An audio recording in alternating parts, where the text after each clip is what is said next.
नमस्कार साथियों, आज मैं आपको पहल पत्रिका के संपादक और हिंदी की साठोत्तरी कहानी के अग्रणी कथाकार ज्ञान रंजन के द्वारा लिखी हुई एक लोकप्रिय कहानी पिता सुना रहा हूँ। ज्ञान रंजन का जन्म 21 नवंबर 1931 ईस्वी अकोला, महाराष्ट्र में हुआ। इन्हें साहित्यिक और रचनात्मक संस्कार विरासत में मिले। इनके पिता रामनाथ सुमन अपने समय के सुपरिचित स्वतंत्रता सेनानी, पत्रकार, लेखक और सामाजिक कार्यकर्ता थे। मनुष्य के सामाजिक संबंधों की आलोचनात्मक तहकीकात और हमारे मध्यमवर्गीय जीवन में जो सामाजिक परिवर्तन हो रहे हैं, उनकी गहरी पड़ताल ज्ञान रंजन की कहानियों में मिलती है। इनके द्वारा लिखी हुई प्रसिद्ध कहानियों के नाम हैं यात्रा, क्षणजीवी, सपना नहीं, घंटा, बहिर्गमन, अनुभव, अमरूद का पेड़, छलांग, पिता। पिता कहानी में पारिवारिक संबंधों के नए आयाम स्थापित करने के साथ साथ पिता पुत्र संबंधों की भी सुंदर व्याख्या की गई है। पुत्र चाहते हैं कि पिता आधुनिक सुख सुविधाओं का उपभोग करें, वे शावर के नीचे नहाएं, गर्मी में पंखे के नीचे सोएं, लेकिन पिता इन सब सुविधाओं से अनासक्त, तटस्थ और दूर हैं। इस बहाने कहानीकार ने रूढ़ियों से चिपके रहने और नए को नए अपनाने के अहंकार की जड़ता का चित्रण भी किया है। पिता कहानी के पिता असहाय पात्र नहीं हैं, वे स्वाभिमानी व्यक्तित्व के धनी हैं। एक बार जब कप्तान भाई ने बहन को यूनिवर्सिटी में पढ़ाई खर्च के लिए कुछ सहयोग राशि प्रदान की, जब वे होली के अवसर पर घर आए तो पिता ने वह सहयोग राशि उन्हें वापस लौटा दी, क्योंकि वह किसी के एहसानमंद नहीं होना चाहते। कहानी में युवा मन की आकांक्षाओं के साथ साथ पारिवारिक नींव के रूप में रक्षक पिता की भूमिका का सुंदर विश्लेषण हुआ है। अपने शुरुआती पाठ के दौरान जब कुछ समीक्षकों ने इस कहानी को पिता विरोधी करार दिया तो ज्ञानरंजन इस प्रकार की व्याख्या से बहुत दुखी हुए। इस कहानी का वाचन साथियों मैं आपके सम्मुख कर रहा हूं।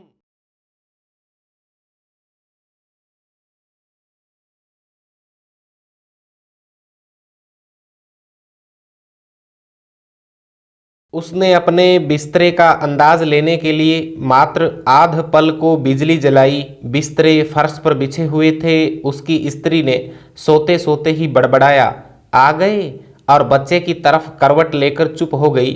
लेट जाने पर उसे एक बड़ी डकार आती मालूम पड़ी, लेकिन उसने डकार ली नहीं।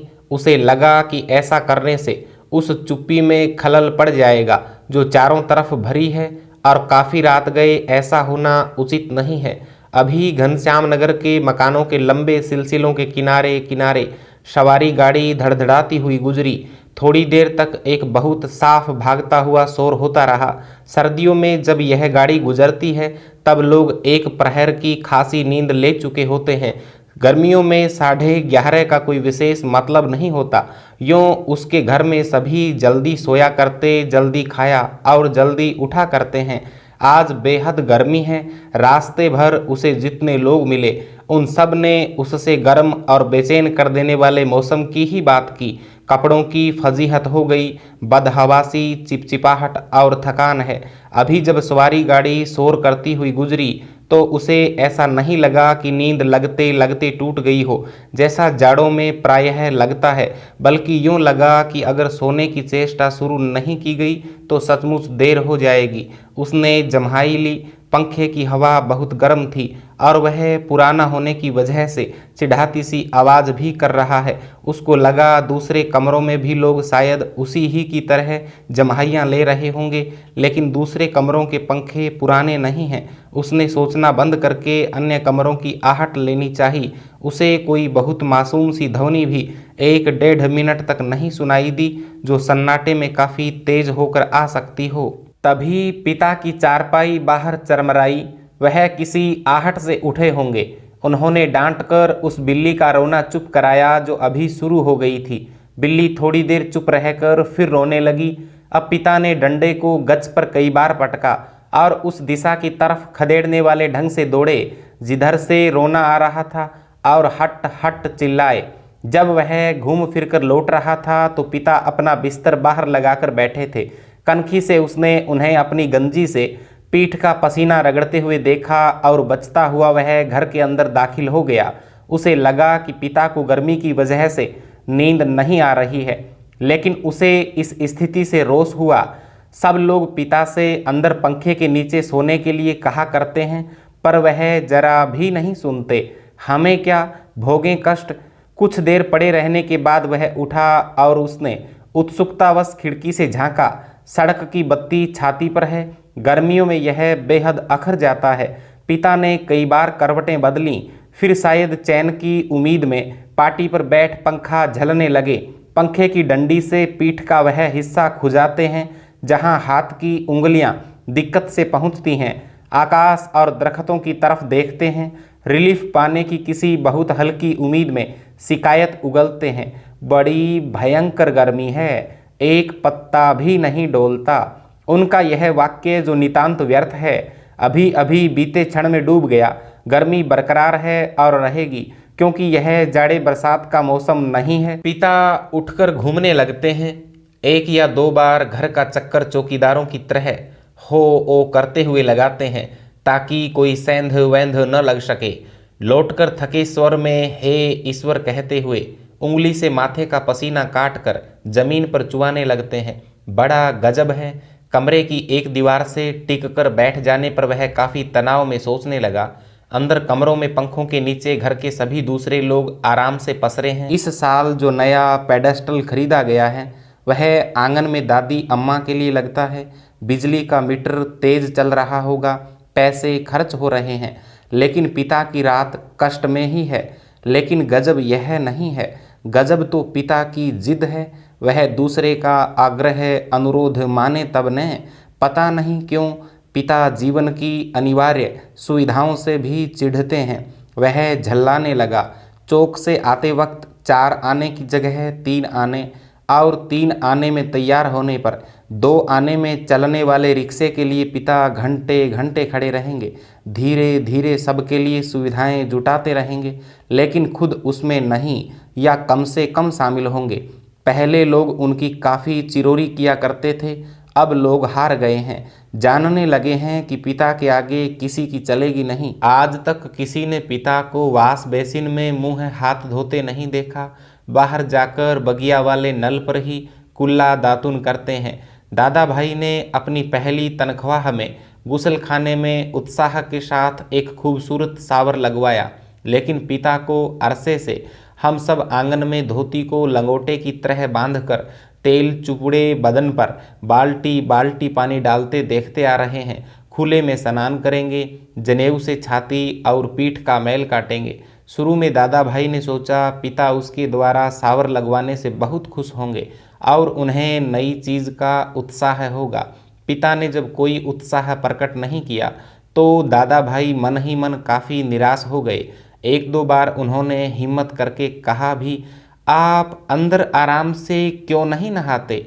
तब भी पिता आसानी से उसे टाल गए।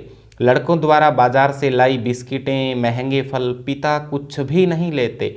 कभी लेते भी हैं तो बहुत नाक भौं सिकोड़ कर उसके बेस्वाद होने की बात पर शुरू में ही जोर दे देते हुए अपनी अमावट, गज्जक और दाल रोटी के अलावा दूसरों द्वारा लाई चीज़ों की श्रेष्ठता से वह कभी प्रभावित नहीं होते। वह अपना हाथ पांव जानते हैं, अपना अर्जन, और उसी में उन्हें संतोष है। वे पुत्र जो पिता के लिए कुल्लू का सेब मंगाने और दिल्ली एम्पोरियम से बढ़िया धोतियां मंगाकर उन्हें पहनाने का उत्साह रखते थे, अब तेजी से पिता विरोधी होते जा रहे हैं। सुखी बच्चे भी अब गाहे बगाहे मुंह खोलते हैं और क्रोध उगल देते हैं। लद लद बाहर आम के 2 सिकरों के लगभग एक साथ गिरने की आवाज़ आई। वह जानता है पिता आवाज़ से स्थान साधने की कोशिश करेंगे। टंटोलते टंटोलते अंधेरे में आम खोजेंगे और खाली गमले में इकट्ठे करते जाएंगे। शायद ही रात में 1-2 आम उसके चूक जाते हैं, ढूंढने पर नहीं मिलते, जिनको सुबह पा जाने के संबंध में उन्हें रात भर संदेह होता रहेगा। दीवार से काफ़ी देर एक ही तरह टिके रहने से उसकी पीठ दुखने लगी थी। नीचे रीढ़ के कमर वाले हिस्से में रक्त की चेतना बहुत कम हो गई। उसने मुद्रा बदली। बाहर पिता ने फाटक खोलकर सड़क पर लड़ते चिचियाते कुत्तों को हड़काया। उसे यहाँ बहुत खीज हुई। कई बार कहा, मोहल्ले में हम लोगों का सम्मान है, 4 भले लोग आया जाया करते हैं, आपको अंदर सोना चाहिए, ढंग के कपड़े पहनने चाहिए और चौकीदारों की तरह रात को पहरा देना बहुत ही भद्दा लगता है। लेकिन पिता की अड़ में कभी कोई झोल नहीं आता। उल्टा सीधा पता नहीं कहाँ किस दर्जी से कुर्ता कमीज सिलवा लेते हैं। टेढ़ी जेब, सदरी के बटन ऊपर नीचे लगा, सभा सोसाइटी में चले जाएंगे। घर भर को बुरा लगता है। लोगों के बोलने पर पिता कह देते हैं, आप लोग जाइए ना भाई, कॉफ़ी हाउस में बैठिए, झूठी वैनिटी के लिए बेयरा को टिप दीजिए, रहमान के यहाँ 1.5 रुपये वाला बाल कटवाइए, मुझे क्यों घसीटते हैं। लोगों का बोलना चुटकी भर में धरा रह जाता है। पिता वैसे तो चुप रहते हैं, लेकिन जब बात बहस में उन्हें खींचा जाता है तो काफ़ी करारी और हिंसात्मक बात कह जाते हैं। उल्टे उन्हें घेरने वाले हम भाई बहन अपराधी बन जाते हैं। कमरे से पहले एक भाई खिसकेगा, फिर दूसरा, फिर बहन और फिर तीसरा। चुपचाप सब खीजे हारे खिसकते रहेंगे। अंदर फिर माँ जाएगी और पिता, विजयी पिता कमरे में गीता पढ़ने लगेंगे या झोला लेकर बाजार सौदा लेने चले जाएंगे।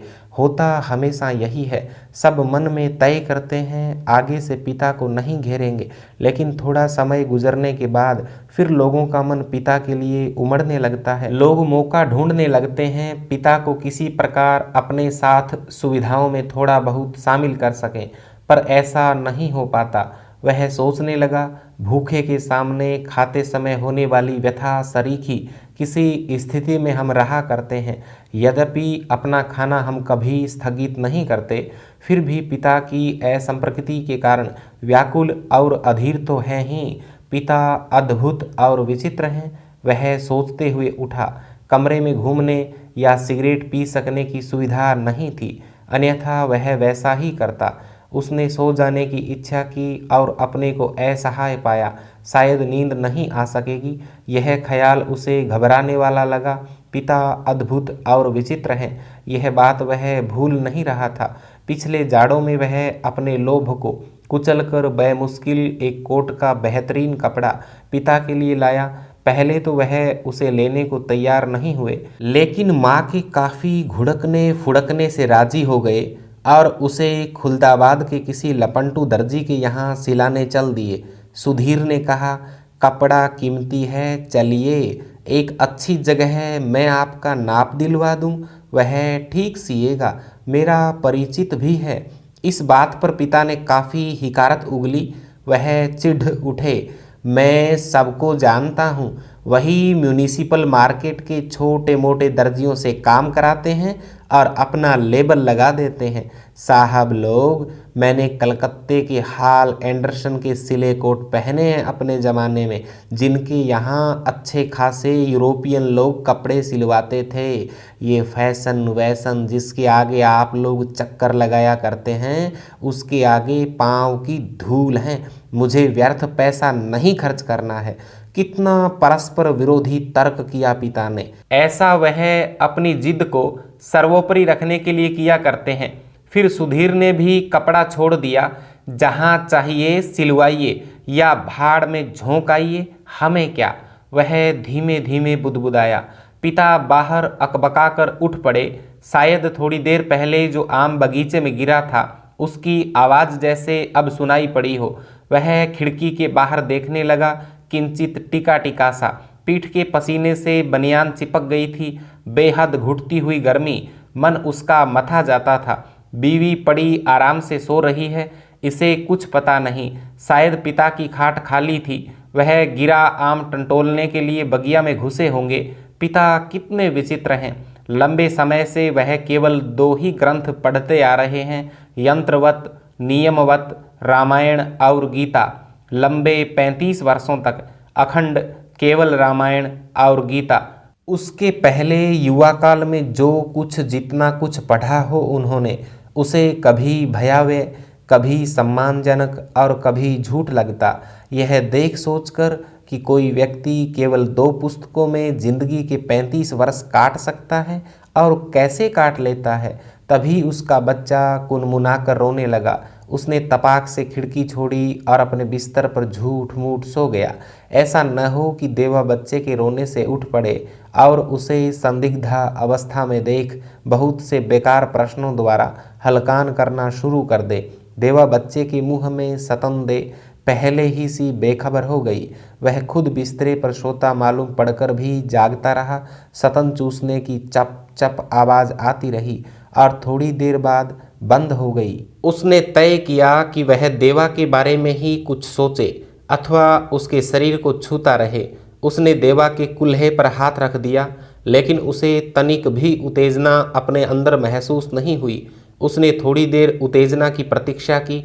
अपनी इस हरकत से ऊब होने लगी और मन भी लांछित करने लगा। बाहर पिता सोया जाग रहे हैं। जैसा भी हो वह बड़े जबरदस्त हैं। इस समय बाहर रहकर बाहरी होते जा रहे हैं। घर के अंदरूनी हिस्सों में लोग आराम से या कम आराम से किसी तरह सो तो गए होंगे। वह विषादग्रस्त हुआ और अनुभव करने लगा, हमारे समाज में बड़े बूढ़े लोग जैसे बहू बेटियों के निजी जीवन को स्वच्छंद रहने देने के लिए अपना अधिकांश समय बाहर व्यतीत किया करते हैं। क्या पिता ने भी वैसा ही करना तो नहीं शुरू कर दिया? उसे पिता के बूढ़ेपन का ख्याल आने पर सिहरन हुई। फिर उसने दृढ़ता से सोचा, पिता अभी बूढ़े नहीं हुए हैं, उन्हें प्रतिक्षण हमारे साथ साथ जीवित रहना चाहिए। भरसक पुरानी जीवन व्यवस्था कितनी कठोर थी। उसके मस्तिष्क में एक भिंचाव आ गया। विषाद सर्वोपरि था। उसे आंखों में हल्का जल लगने लगा। अगर कोई शीत युद्ध न होता पिता और पुत्रों के बीच तो वह उन्हें जबरन खींच के नीचे लाकर सुला देता, लेकिन उसे लगा कि उसका युवा मन एक प्रतिष्ठा की जिद कहीं चुराए बैठा है। वह इस प्रतिष्ठा के आगे कभी बहुत मजबूर, कभी कमज़ोर हो जाता है और उसे भुगत भी रहा है। दरअसल उसका जी अक्सर चिल्ला उठने को हुआ, पिता तुम हमारा निषेध करते हो, तुम ढोंगी हो, अहंकारी, वज्र अहंकारी। लेकिन वह कभी चिल्लाया नहीं। उसका चिल्ला सकना मुमकिन भी नहीं था। वह अनुभव करता था उसके सामने जिंदगी पड़ी है और पिता पर इस तरह चिल्लाने में उसका नुकसान हो सकता है। उसको लगा पिता लगातार विजयी है, कठोर है तो क्या, उन्होंने पुत्रों के सामने अपने को कभी पसारा नहीं। लगता है दीवारों पर भी पसीना चूहे चूहा आया है। खुद को छुरा भोंक देने या दीवार पर सिर पटकने या सोती बीवी के साथ पाशविक हो जाने का ढोंग सोचने के बाद भी गर्मी की बेचैनी नहीं कटी। उसने ईश्वर को बुदबुदाना चाहा, लेकिन वैसा नहीं किया। केवल हल्के हल्के हाथ के पंजों से सिर के बालों को दबोच कर वह रह गया। मौसम की गर्मी से कहीं अधिक प्रबल पिता है। उसके सामने एक घटना मजबूती से टंग गई। उसने घटना को मन में दोहराया। वायुसेना में नौकरी करने वाला उसका कप्तान भाई बहन के यूनिवर्सिटी के खर्चे के लिए 10 वर्ष तक 50 रुपये महीना भेजता रहा था। एक बार अकस्मात कप्तान भाई होली अवकाश मनाने घर आ गया। पिता ने उसके हाथ में उसके नाम की 1200 रुपयों वाली एक पासबुक थमा दी। सबको यह बड़ा आकस्मिक लगा। कप्तान भाई को हैरत हुई और हल्की खुशी भी कि एकाएक काफ़ी रुपए मिल गए, लेकिन इस बात से उसे दुख और पराजय का भान भी हुआ। उसने अपने को छोटा महसूस किया।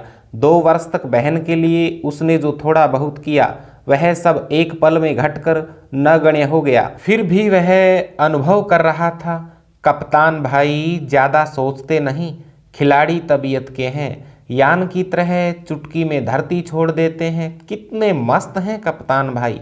उसे लगा पिता एक बुलंद भीमकाय दरवाजे की तरह खड़े हैं, जिससे टकरा टकरा कर हम सब निहायत पिद्दी और दयनीय होते जा रहे हैं। इस घटना को याद करके और पिता के प्रति खिन्न हो जाने पर भी उसने चाहा कि वह खिड़की से पिता को अंदर आकर सो रहने के लिए आग्रहपूर्वक कहे, लेकिन वह ऐसा नहीं कर सका। वह असंतोष और सहानुभूति दोनों के बीच असंतुलित भटकता रहा। न लोकोशेड से उठती इंजनों की संटिंग ध्वनि, न कंक्रीट की ग्रैंड ट्रक पर से होकर आती धूमनगंज की और इक्के दुक्के लौटते इक्कों के घोड़ों की टापें, न झगड़ते कुत्तों की भौंक भांक। बस कहीं उल्लू एक गति, एक वजन और विभत्सता में बोल रहा है। रात्रि में शहर का आभास कुछ पलों के लिए मर सा गया है। उसको उम्मीद हुई कि किसी भी समय दूर या पास से कोई आवाज़ अकस्मात उठ आएगी, घड़ी टंटना जाएगी या किसी दौड़ती हुई ट्रक का तेज लंबा हॉर्न बज उठेगा और शहर का मरा हुआ आभास पुनः जीवित हो जाएगा। पूरा शहर कभी नहीं सोता या मरता। बहुत से सोते हुए जान पड़ने वाले भी संक्षिप्त ध्वनियों के साथ या लगभग ध्वनिहीनता के बीच जगे होते हैं। रात काफ़ी बीत चुकी है और इस समय यह सब सोचना सिवाय सोने के कितना निरर्थक है। शायद पिता ऊँघ गए हैं। करवट बदलने से उत्पन्न होने वाली खाट की चरमराहट, आम टंटोलते समय सूखी अधसूखी पत्तियों के कुचलने की आवाज़, लाठी की पटक, मकान के फेरे के वक्त की खांस खंसार, कुत्ते बिल्लियों को हड़काना, कुछ सुन नहीं पड़ रहा है। इस विचार से कि पिता सो गए होंगे उसे परम शांति मिली और लगा कि अब वह भी सो सकेगा। शीघ्र नींद के लिए उसने टकटकी बांधकर पंखे की तरफ देखना शुरू किया। गर्म हवा के बावजूद दिन भर की व्यर्थ थकान और सोच विचार से पस्त हो जाने की वजह से वह नींद में चित्त हो गया। थोड़े समय उपरांत वह एकाएक उचक कर उठ बैठा। उसने चारों तरफ कुछ देख पाने के लिए कुछ क्षणों तक गड़े हुए अंधेरे को घूरा। हुआ यह कि उसे शरीर में एकाएक बहुत गर्मी सी लगी थी और अजीब सी सरसराहट हुई। शायद पसीने से भीगी टांग पत्नी के बदन से छू गई थी। मुंह में बुरा सा स्वाद भर आया था। किसी बुरी बीमारी के कारण अक्सर ऐसा हो जाया करता है। उठकर उसने 2-3 कुल्ले किए और ढेर सारा ठंडा पानी पिया। इतना सब कुछ वह अध नींद में ही करता रहा। आंगन से पानी पीकर लौटते समय उसने इत्मीनान के लिए खिड़की के बाहर देखा। अब तक नींद जो थोड़ी बहुत थी काफुर हो गई। पिता सो नहीं गए हैं अथवा कुछ सोकर पुनः जगे हुए हैं, पता नहीं। अभी ही उन्होंने हे राम तू ही सहारा है कहकर जम्हाई ली है। ऐसा उन्होंने कोई दबकर नहीं किया। रात के लिहाज से काफ़ी शोर उठाते कहा है। शायद उन्हें इत्मीनान है कि घर में सभी लोग निश्चित रूप से सो रहे हैं। पिता ने अपना बिस्तरा गोल मोड़कर खाट के एक सिरे पर कर लिया है और वहीं सुराही से प्याले में पानी ले लेकर अपनी खटिया की बाध तर कर रहे हैं। सुराही से खाट तक और खाट से सुराही तक बार बार आते जाते हैं। बहुत बार ऐसा करने पर खाट का बाध तर हुआ है। इसके बाद उन्होंने पानी पिया और पुनः एक बड़ी आवाज़दार जम्हाई के साथ लिपटे हुए बिस्तरे का सिरहाना बना निखरी खटिया पर लेट गए। तड़का होने में पता नहीं कितनी देर है। थोड़ी देर बाद पंखा जमीन पर गिराकर उनका दायां हाथ खटिया की पाटी से झूलने लगा। चारों तरफ धूमिल चांदनी फैलने लगी है। सुबह जो दूर है के भर्म में पश्चिम से पूर्व की ओर कौवे कांव कांव करते उड़े। वह खिड़की से हटकर बिस्तरे पर आया। अंदर हवा वैसी ही लू की तरह गर्म है। दूसरे कमरे स्तब्ध हैं। पता नहीं बाहर भी उमस और बेचैनी होगी। वह जागते हुए सोचने लगा, अब पिता निश्चित रूप से सो गए हैं शायद। कहानी सुनने के लिए धन्यवाद।